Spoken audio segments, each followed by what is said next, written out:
Hey guys, so another story time here, and bringing you another Marvel story. This is the Mighty Thor, the original story from Marvel,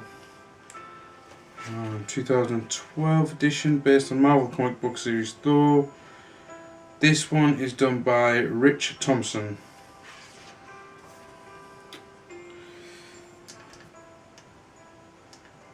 What would it be like to live among legends? To be something more than human?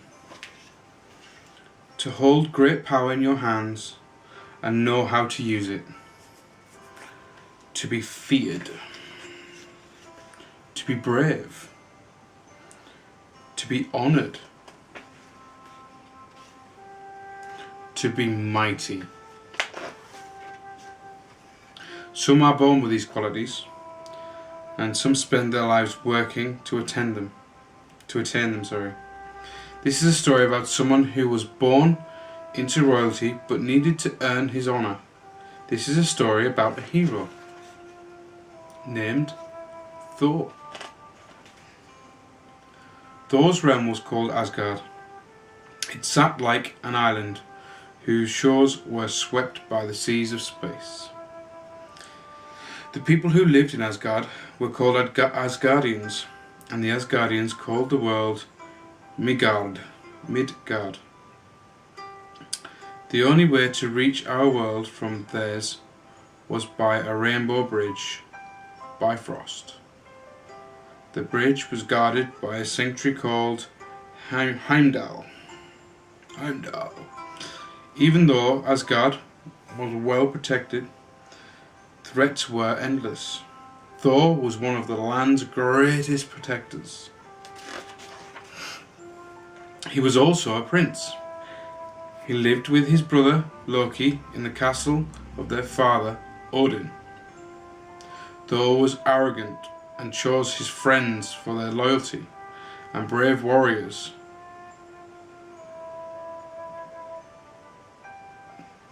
Brave warrior Balder, and a band of soldiers called the Warriors Three: Fandral, Volstagg, and Hugin, and a beautiful, strong, and wise Lady Sif.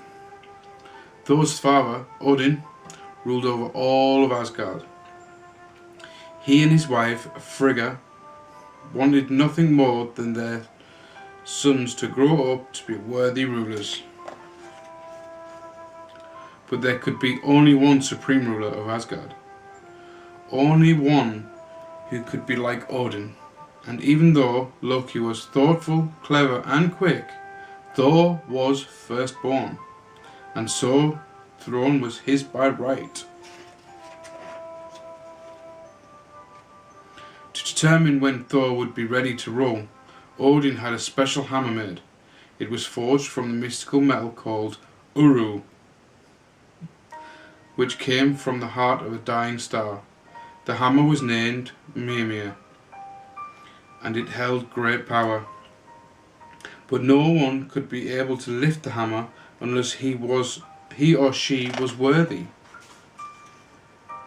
The hammer was immovable to Thor. Still, Odin's attention made it clear. The hammer was meant for his firstborn son and no one else. Even so, proving worthy of Mimir was not an easy task. Thor spent nearly every moment trying to earn his right to behold the hammer. He performed amazing acts of bravery. He was honoured for acts of nobility. He was demonstrated feat of great strength and honour. With every great achievement, Thor attempted once more to pick up Mimir. It seemed as if it would never raise the hammer more than a few inches from the table. And then, one day, he did. Thor had proven himself worthy of this weapon, and he used it well. When he threw the hammer, it always returned to him. When he twirled it by its handle, it could soar like a winged beast, and when he slammed it twice upon the ground, he could summon all the power of lightning, rain, and thunder. In fact, with the hammer in his hand, there was little Thor couldn't do. And he knew it. Odin wanted him to be a great warrior, and he had become one. His father wanted him to earn the respect of Asgard, and he had it. But then Thor began to let the power go to his head, and Odin was not happy. In fact, he had grown quite angry with his son. Odin called Thor to his throne room. Thor knew that something was wrong. His father rarely summoned him to such a harsh tone. Thor was sure that his jealous brother Loki had spun some lie to get him into trouble, but nothing could have been further from the truth. Thor's mind, and that what Odin had to say to him.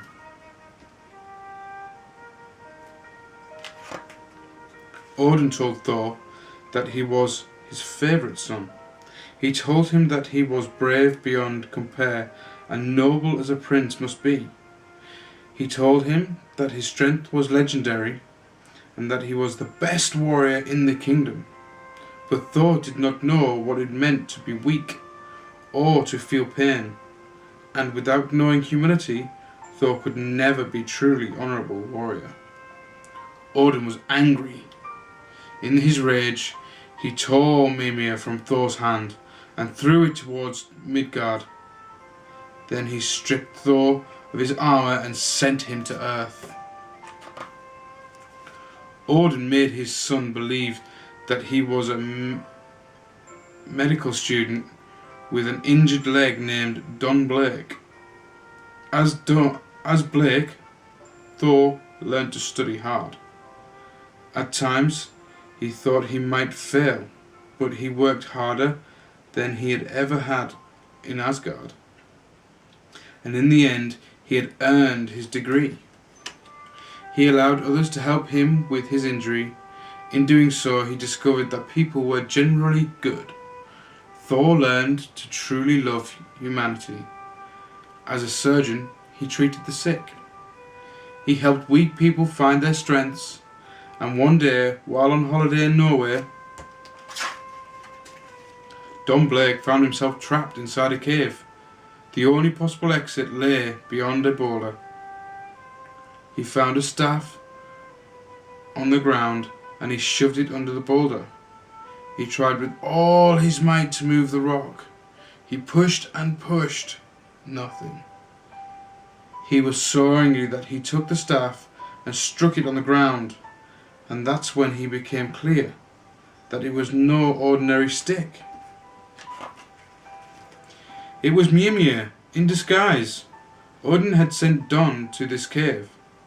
Odin, the All-Father of Asgard, was pleased. His son had learned humility.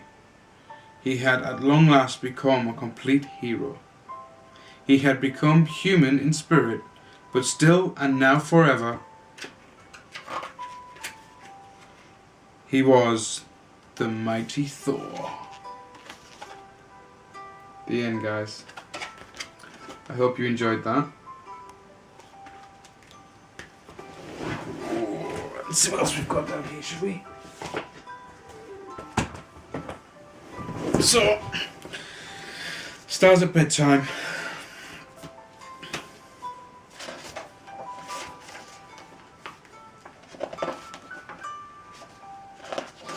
Let's see what we've got. Paddington Bear by Michael Bond. Illustrated by Adu Ali. Paddington and Friends. Mr. and Mrs. Brown first met Paddington on the railway platform. In fact, that was how he came to have such an unusual name for a bear, because Paddington was the name of the station. The Browns were waiting to meet their daughter, Judy, when Mr. Brown noticed something small and furry, half hidden behind some bicycles. It looked like a bear, he said. A bear? Repeated Mrs. Brown. In Paddington Station? Don't be silly, Henry. There can't be. But Mr. Brown was right.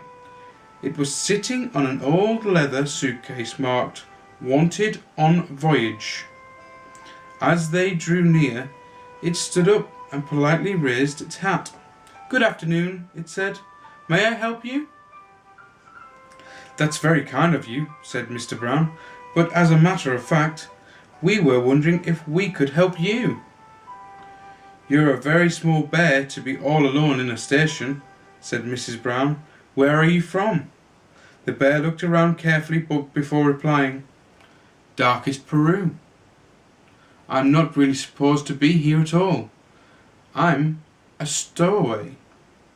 "You don't mean to say you've come all the way from South America by yourself?" exclaimed Mrs. Brown. "Whatever did you do for food?" Unlocking the suitcase with a small key, the bear took out almost an empty glass jar. "I ate marmalade," it said. Bears like marmalade. Mrs. Brown took a close look at the label around the bear's neck. It said quite simply, "Please look after this bear. Thank you." "Oh, Henry," she cried, "we can't just leave him here. There's no knowing what might happen to him. Can't he come home and stay with us?" "Stay with us?" repeated Mr. Brown nervously. He looked down at the bear. Would you like that?" he asked. "That is," he added hastily, "if you have nothing else planned." "Oh, yes," replied the bear. "I would like that very much. I've nowhere to go, and no one seems to and everyone seems in such a hurry." "That settles it," said Mrs. Brown. "Now you must be thirsty after your journey. Mr. Brown will buy you a nice cup of tea while I go and meet our daughter Judy." "But Mary," said Mr. Brown, "we don't even know his name." Mrs. Brown thought for a moment.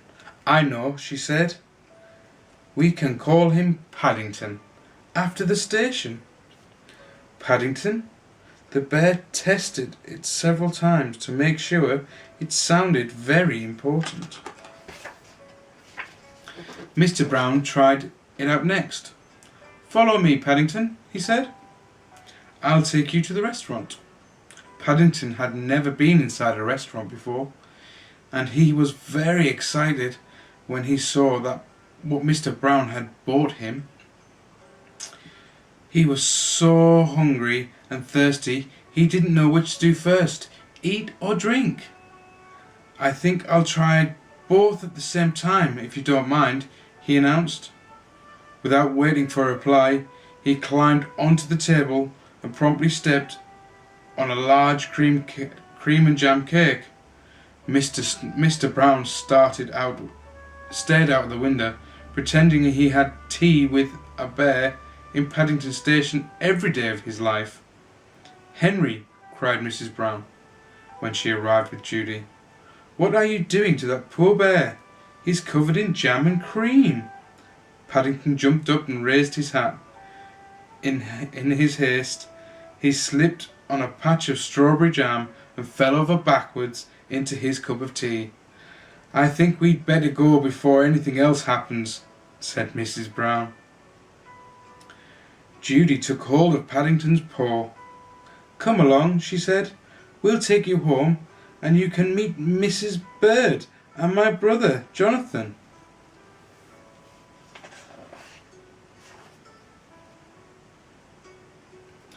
Bearing boots, shiny red boots associated with Paddington, were first added by the makers of the popular Paddington bear toy. Later, Michael Bond wrote them into his stories. I hope you enjoyed that, guys. I love you all loads. And I will see you all very, very soon. I love you.